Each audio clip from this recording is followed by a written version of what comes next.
Sa bagong eksena, umaga ng Biyernes sa Wild Goose High School. Isang estudyante na ang mukhang hindi na makakatagal pa, pero hindi siya makapasok sa banyo. May isang malaking estudyante na nakaharang sa pintuan, hindi pinapayagang makapasok ang kahit sino. Sa loob ng banyo, isang matikas at mukhang unggoy na lalaki ang nakatayo sa harap ng isang estudyanteng halatang kinakabahan. Tinitigan niya ang kulot na estudyante at tinanong, "Magkano ang nakuha mo?" Nanginginig na inilabas ng kulot na estudyante ang pera at sinabing, 20,000 won. Napangisi ang malaking lalaki, pero agad ding nagdilim ang kanyang mukha. "Ano? Seryoso ka ba? Kulang yan." Galit na sabi niya. Doon natin nalaman ang pangalan niya, si Yang Jo. Hindi na napigilan ng kulot na estudyante ang inis. Kasalanan to ng Iljime na pinag-uusapan nila. Si Kang. Sagot niya, halatang may hinanakit. Dagdag pa niya, kung naibenta ko lang sana ng mas mahal yung bisikleta, mas malaki sana ang nakuha ko. Nap-icon din si Yang Jo sa sitwasyon. Sa sobrang inis, bigla niyang sinuntok ang dingding. Kung kailangan kong bayaran pareho ang prinsipal at interes, hindi pwedeng ganito lang. Sigaw niya, halatang nag-aapoy sa galit. Tumingin siya sa kulot na estudyante at mariing utos, tawagin mo silang lahat. Ngayon na, Sabado ng gabi. Sa kabilang banda, makikitang magkasamang naglalakad sina Kang at Mo. Tahimik na nakatingin si Kang kay Mo bago nagsalita. Dati, kapag binubugbog ko ang mga punks, basta na lang ako sumisipa ng walang direksyon, dahil lang sa inis. Napatingin si Mo sa kanya. Pero pagkatapos nating maglaban, parang gusto ko na talagang gawin to. Dagdag pa ni Kang, may bahagyang ngiti sa labi. Naguguluhan si Mo. Kung ganon, hindi ba mas okay kung ako na lang ulit ang labanan mo? Sayang lang ang oras mo sa mga walang kwentang yon, sabi niya. Umiti si Kang, pero hindi sumagot. Hindi na kailangang pag-usapan yan. Darating din ang oras na magkakaroon tayo ng rematch, sagot niya sa halip. Kaya huwag ka nang mag-alala. Biglang napansin ni Mo ang isang bagay. Teka, doon ba? Sabay turo niya. Tumingon si Kang sa direksyong tinutukoy ni Mo. Napakunot ang noo niya. Amoy sigarilyo. Kinuha niya ang maskara niya at suot ito. Grabe, gaano ba karami ang hinihit-hit nila para maging ganito kakapal ang usok. Pagkatapos, inilabas niya rin ang kanyang goggles, sabay amoy muli sa paligid. Mukhang malakas to, bulong niya. Habang abala ang dalawang lalaking naninigarilyo sa kanilang usapan, kapwa nakangisi, biglang lumitaw si Kang mula sa makapal na usok. Napangiti siya at mahina ngunit may kumpiyansang nagsalita, jackpot. Napakunot noo ang isa sa mga lalaki, halatang nagtataka kung saan nanggaling si Kang. Sa kabilang banda, may ibang tao pang nag-uusap. Meron pa ba? Tanong ng isa. Kukunin na namin tong mga card, at huwag mo nang subukang i-report na nawawala to. Mukhang may kinikikilan sila sa loob ng usok. Tahimik na nagtanong si Kang sa sarili, inaabuso ba nila ang isang tao? Isa sa mga lalaki ang ngumiti ng mayabang at lumapit kay Kang. Sino ka ba? Tanong nito. At dahil nandito ka na rin, aba, bakit hindi mo na lang ilabas ang wallet mo? Pero bago pa nito matapos ang sinasabi, isang malakas at mabilis na suntok ang tumama sa mukha niya. Halos hindi siya nakapag-react sa bilis ng suntok ni Kang. Napatigil ang kasama niyang lalaki, nakadilat ang mga mata sa pagkabigla. Napansin niya kung sino ang nasa harap nila at agad na sumigaw, ay Iljime. Siya yun. Ito ang palayaw na ibinigay kay Kang. Nagkagulo ang iba pang nambubuli sa paligid, nakatingin sa kaguluhang nangyari. Samantala, nanatiling kalmado si Kang, iniisip na mas marami pala ang mga ito kaysa sa inaasahan niya. Biglang lumitaw si Mo sa tabi niya, suot ang kanyang pang-disguise na, sa totoo lang, mukhang katawa-tawa. Napatingin si Kang sa kanya. Tulong naman dyan. Maghanda ka na. Umiti si Kang at nagsabing, Tara. Bago sumugod sa mga bully. Pero nanatili lang nakatayo si Mo, tila nag-iisip. Gusto ko rin lumaban, pero wala bang hahampas sakin dyan muna. Alam natin na ang prinsipyo ni Mo ay hindi siya umaatake hanggat walang nanakit sa kanya o nauna. Sa hindi inaasahang pangyayari, isang lalaki ang gumapang palapit kay Mo at mahigpit na hinawakan ang kanyang paa. Hirap itong magsalita ngunit nagtanong, ikaw ba, kasabwat mo ang hayop na si Kang? Napatingin si Mu sa kanya, hindi makapaniwala. Pinisil mo ba ako, seryoso ka? Sa halip na magalit, tila natuwa pa siya na hudyat ng dahilan para lumaban. Sa wakas, ito ang hinihintay niya. Hindi lang simpleng hampas, kundi isang totoong laban. Ngayon, matapos ang matinding sagupaan, lahat ng kalaban nila ay nakahandusay sa lupa. Tinapakan ni Mo ang isa sa kanila at tumingin sa buong paligid. Mukha kayong mga delinquent pero ang hina naman ng mga katawan nyo. Pailing-iling niyang tinuloy, sa average lang ang muscle strength nyo pero ang mga baga nyo. Wasak na wasak. Samantala, kinuha ni Kang ang isang pitaka at nilapitan ang isang babae. Ayos ka lang ba? Tanong niya. Pero nang makita niya kung sino ang babae, bigla siyang natigilan. Kilala niya ito. Bago pa man nila maproseso ang lahat, isang grupo ng delinquent ang biglang sumugod papunta sa kanila. Sa likuran ni Mo, nagsalita si Dragon Ling, na nakasabit sa kanyang backpack.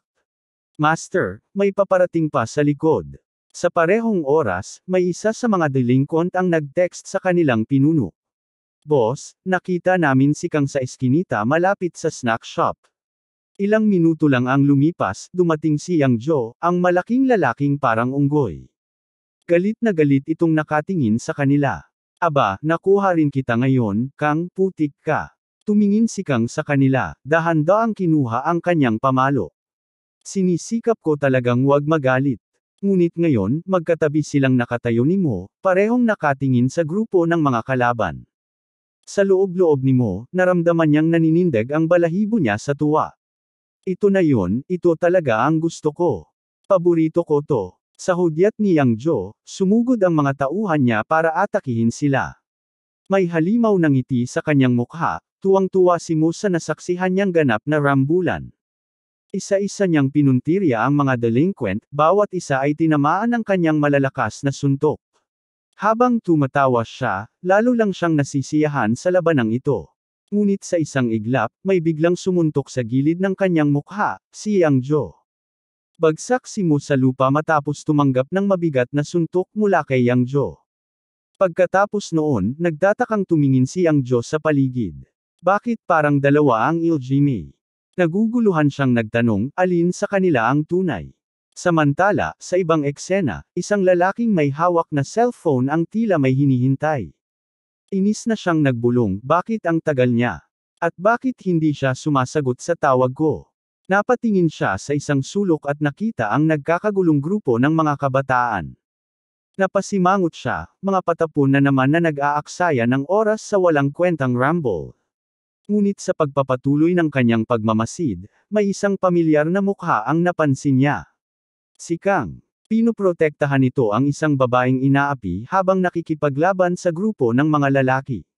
Sa isang iglap, nagbago ang ekspresyon ng lalaki.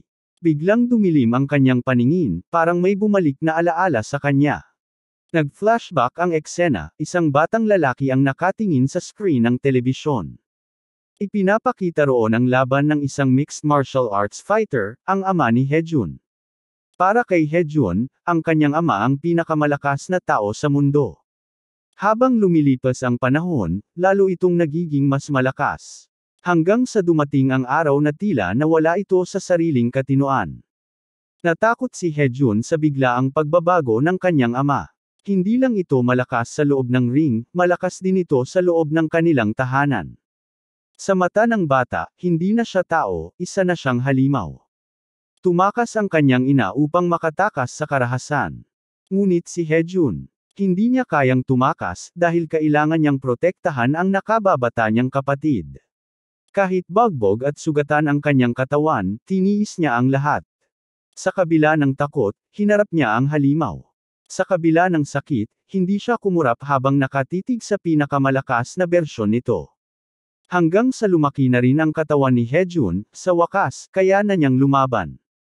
At nang dumating ang araw na iyon, sinampal siya ng kanyang ama. Ngunit sa pagkakataong ito, hindi na siya nanatiling tahimik. Lumaban siya. Dahil sa sandaling iyon, hindi na lang basta laban ang pinasok niya, kundi pakikibaka para mabuhay. Nagngingit-ngit sa galit ang kanyang ama. Mga walang utang na loob.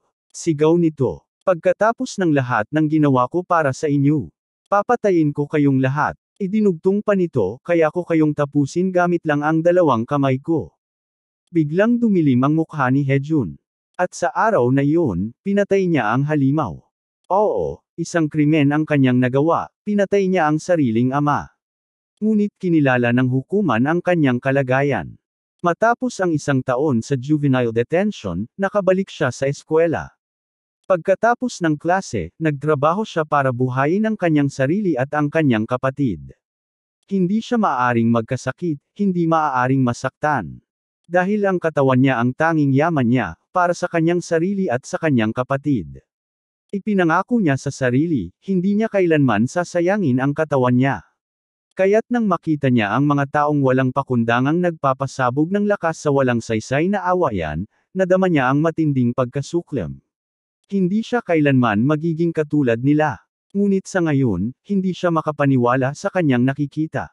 Naroon, sa gitna ng kaguluhan. Ang kanyang nakababatang kapatid. Mukhang walang kalaban-laban. Bakit nandyan siya? Sa gulat at hindi makapaniwalang mukha, binanggit niya ang pangalan ng kanyang kapatid, Doljun.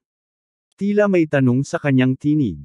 Samantala, nakayuko si Yang Jo habang si Mu naman ay nakahandusay pa rin sa lupa, walang malay matapos matamaan.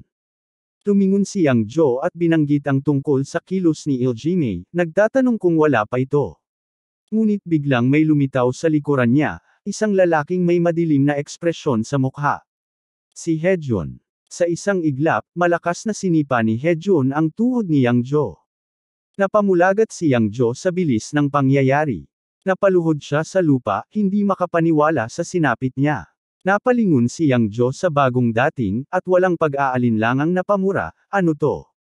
Anong nangyayari? Ngunit bago pa siya makagalaw, galit na dinakma ni Hejun ang ulo niya at walang habas na inihampas iyon sa lupa ng ubod ng lakas. Samantala, sa di kalayuan, nakatago pa rin si Dragon Ling. Nanginginig siyang tumatawag sa kanyang master, Master Mu. Ayos ka lang ba? Paulit-ulit ang kanyang pagtawag, nangingibabaw ang pag-aalala sa kanyang tinig. Ngunit bago pa siya makalapit, isang mabigat na paa ang biglang tumapak sa kanyang likuran. Nanlaki ang mata ni Dragon Ling sa gulat. Dahan-dahan siyang lumingon, at doon niya nakita, si Hejun. Hindi siya tumigil ni sandali, mabilis itong tumakbo papunta sa direksyon ng kanyang kapatid. Samantala, si Kang ay napatigil at napatingin sa paligid. May kakaibang nangyayari. Isa-isang lumilipad ang mga kalaban nila, ngunit hindi niya matukoy kung anong nangyayari roon, o kung maayos pa si Mo. Biglang napako ang tingin niya sa dalawang kalaban na nasa harapan niya.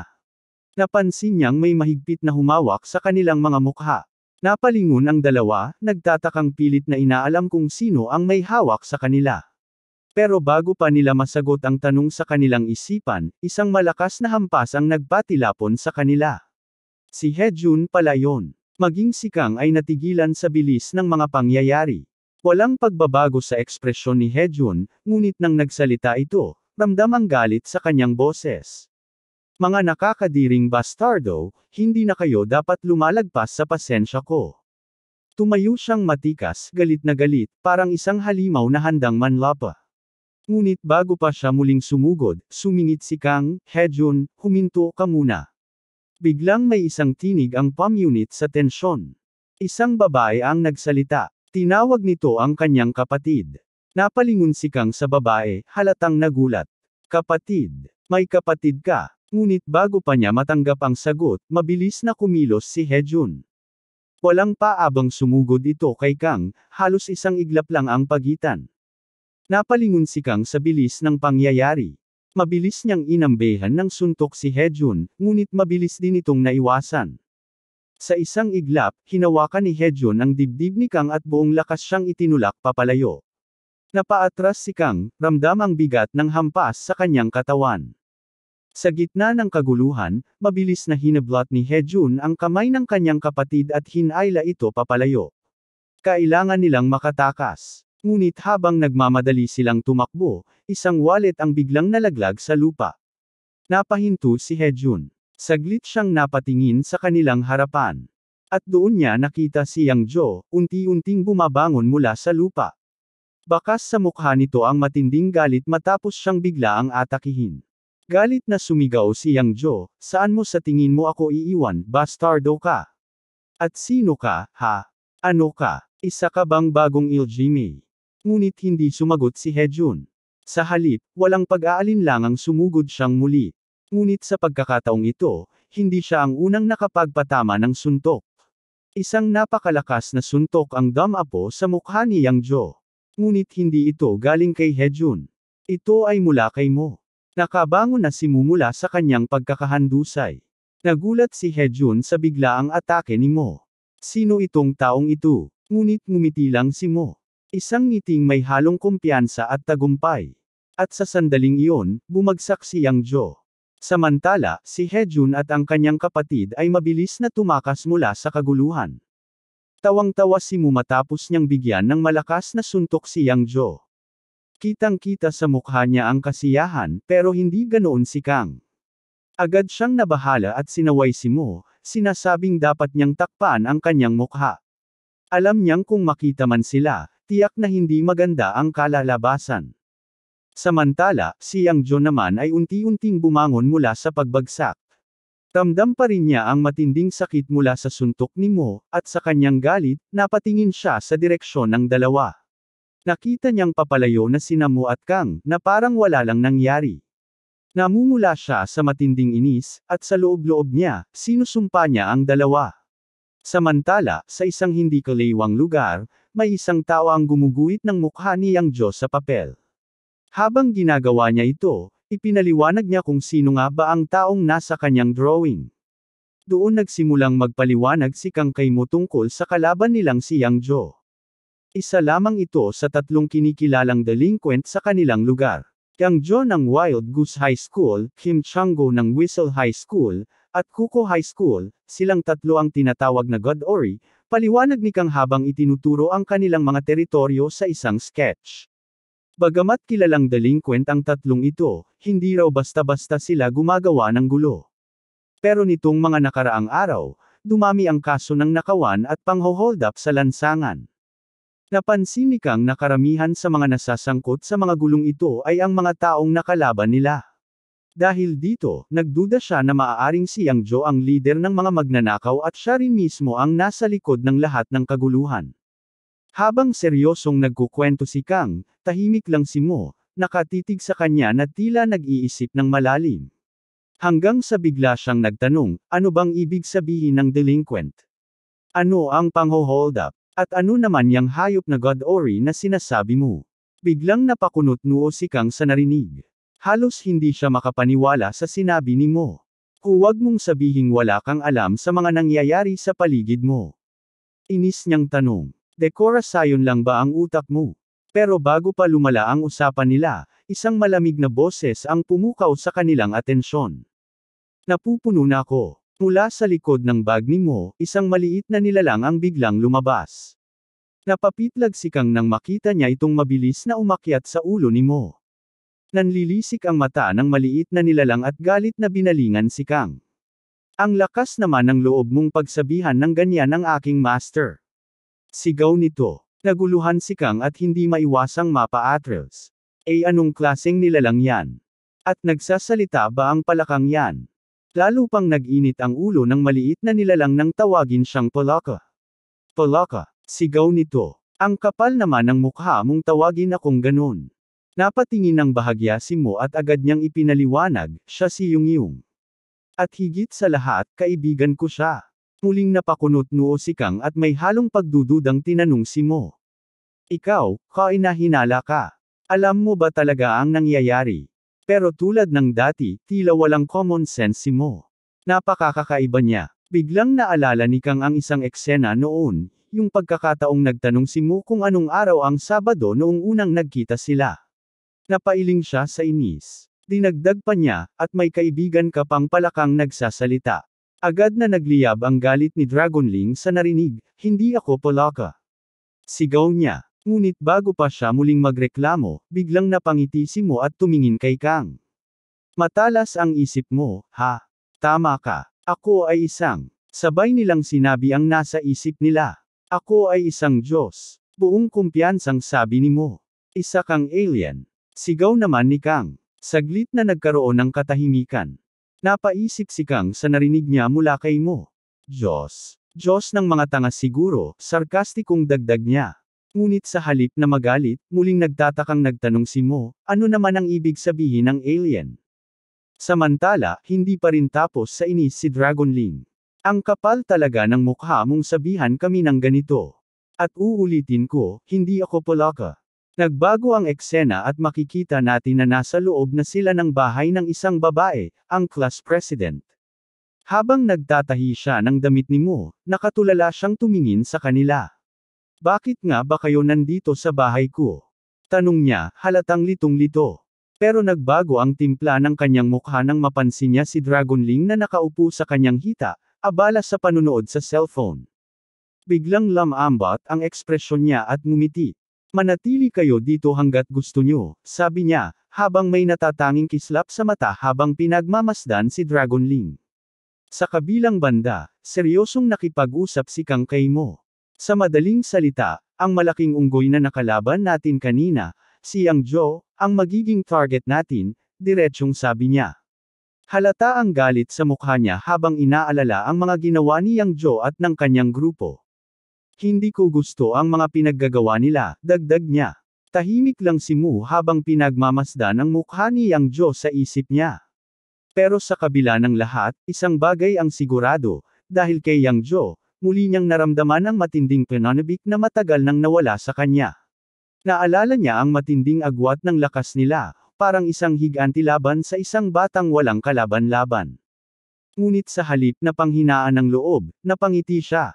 Matagal na niyang nalampasan ang ganitong pakiramdam noon, at hindi niya inakala na mararamdaman niya ulit ito. Napatingin siya kay Kang. Sa ganitong kalagayan ng katawan ko, hindi ako mananalo, inamin niya. Kailangan kong mag-training. Tumango si Kang, na tila sumasang-ayon sa sinabi niya. Oo, mabilis kang nawala ng lakas sa laban kanina. Agad niyang niyaya si Mo. Sumama ka sa akin. Mag-ensayo tayo sa gym namin. Napaisip si Mo. Sa laban, puro kamao lang ang ginagamit ninyo, sabi niya. Hindi naman masama, pero hindi iyon ang klase ng pagsasanay na kailangan ko. Tumingin siya kay Kang, puno ng determinasyon. Gusto ko ng mas matindi, mas mahirap na pagsasanay. Habang nag-uusap ang dalawa, abala naman si Dragon Ling sa panunood sa cellphone niya. Ngunit bigla siyang napatigil at napatingin sa screen. May nakita siyang kawili-wili. Mabilis siyang pumunta kay Mo at tinawag ito. Master, tingnan mo ito. Ipinakita niya ang isang video na naka-livestream. Sa screen, may isang lalaking bumagsak sa sahig matapos matanggap ang isang malakas na suntok sa tiyan. Halos hindi ito makatayo. Maya-maya, isang babae ang lumitaw sa camera at may ngiting nang aakit. Challenge failed. Anunsyo niya. Napakunot noo si Mo at Kang habang pinapanood ang video. Isa itong challenge fight. 13 sunod na panalo na namin ito, proud na sabi ng babae. At sino man sa inyo na nanunood ngayon, malayang sumali at hamanin kami. Pagkatapos ay ngumiti siya at idinagdag, manalo, at makakatanggap ka ng 1,000,000 won. Gaganapin ito tuwing Sabado ng gabi, alas 7, sa Saep Park. Muling tinitigan ni Mo at Kang ang screen, tila napaisip. Si Kang ang unang napansin ang isang pamilyar na mukha sa video. Teka, si Kim Chang-gu. Napatingin naman si Mo at tinanong na ang isang nakalaban nila si Yang Ju ay leader din ng God Ori. Napa-oo naman si Kang at sinabi tama si Mo. Biglang lumapad ang ngiti ni Mo. Kung ganun. Sa unang pagkakataon, tila nagkaroon siya ng malinaw na direksyon. Tiyak na tiyak ako, bulong niya sa sarili. Ang unang hakbang na gagawin ko, talunin si Yang Jo. At pagkatapos noon, sunod kong tatalunan ang buong grupo ng God Ori.